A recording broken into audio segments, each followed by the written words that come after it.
How do you write an effective conclusion for an argumentative essay?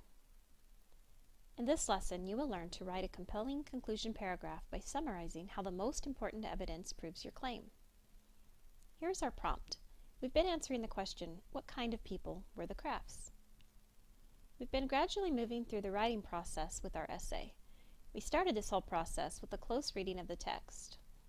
We've used our notes from those readings to help plan our essay out with an essay map. And we've used our essay map to draft an introductory paragraph and 3 body paragraphs. Eventually, we'll edit and publish. In this lesson, we'll draft our last paragraph, the conclusion. As you know, the conclusion is the last paragraph. It's the last of your thoughts that your audience will read. Now, remember, the purpose of our argumentative essay is to convince the reader that your opinion is correct.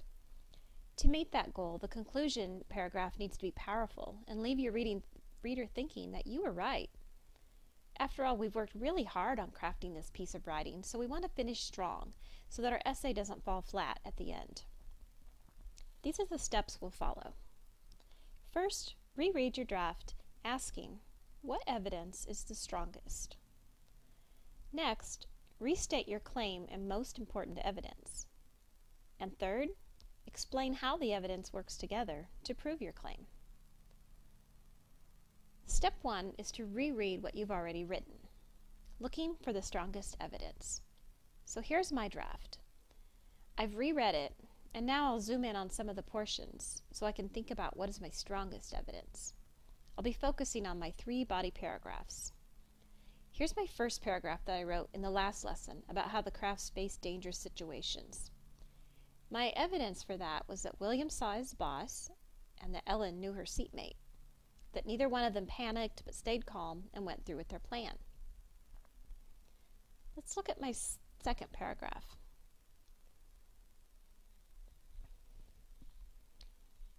Now this paragraph I wrote on my own, so I'll read it aloud. Another reason they are obviously courageous is that they were willing to risk their lives to reach their goal of freedom.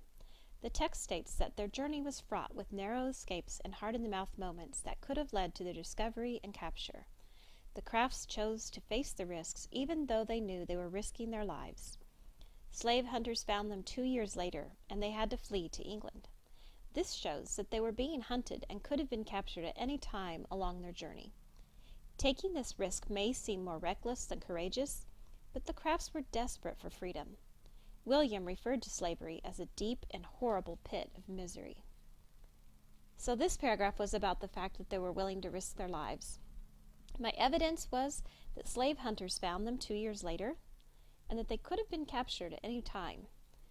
I think that proves that they really were being pursued, and they could have been captured.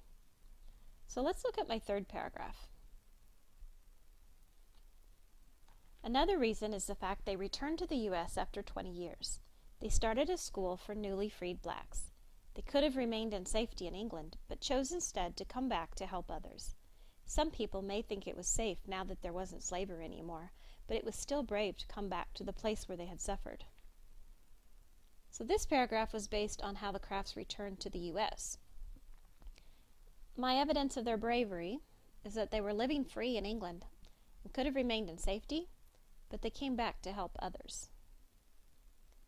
So now I need to figure out which piece of evidence is the most compelling. Well, I think the evidence in paragraph 3 is the most compelling. The other 2 are good pieces of evidence, and they all refer to how they were brave while escaping from slavery. I mean, they were brave the entire journey, but they were desperate to get to freedom. The only other choice they had was to go back to slavery. But the third paragraph refers to their bravery after they were safe. They had an easier choice. They could have lived happily ever after in England, but they chose to come back to help others. This is more than just bravery. I would actually consider them heroes for this choice.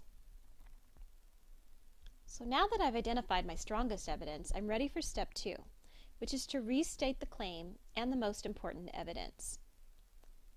I think I'll put all the information I need on a sticky note so I can refer back to it when I draft my conclusion.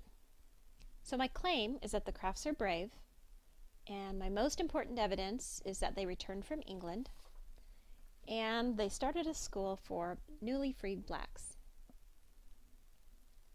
Step 3 is to explain how the evidence works together to prove my claim. So now that I have all this evidence together, what do I realize about the Crafts? Well, they made a hard choice. They were living in freedom and safety, and they chose to give up that and return to the U.S. And they didn't come back for selfish reasons, but to help others, to help other newly freed blacks. They had suffered so much here in the U.S., I can't believe they would come back. Most people who've gone through hard times just try to forget the past and move on. So I think I have everything I need to draft my conclusion paragraph.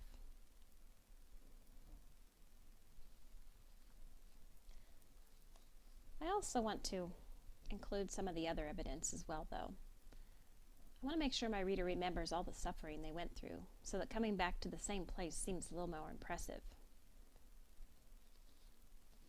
Throughout their 4-day journey, the Crafts were able to control their fears. They made it to Philadelphia, a free state, without anyone figuring out who they really were. They stayed focused on the goal and never gave anyone a reason to suspect them.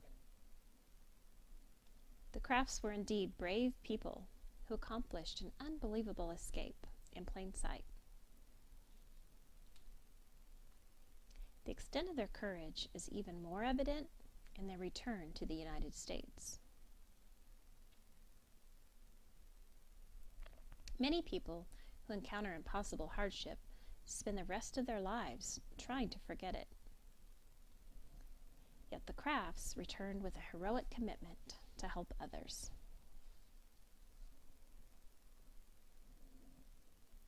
Let's see where we are so far. We now have all the paragraphs of our essay written. Here's what my draft looks like. We've worked really hard, but we're not quite finished. We'll still be in step 4 of the writing process, but we're finished drafting and we'll move on to revising next. In this step, we'll be reading through our work to determine what we can improve.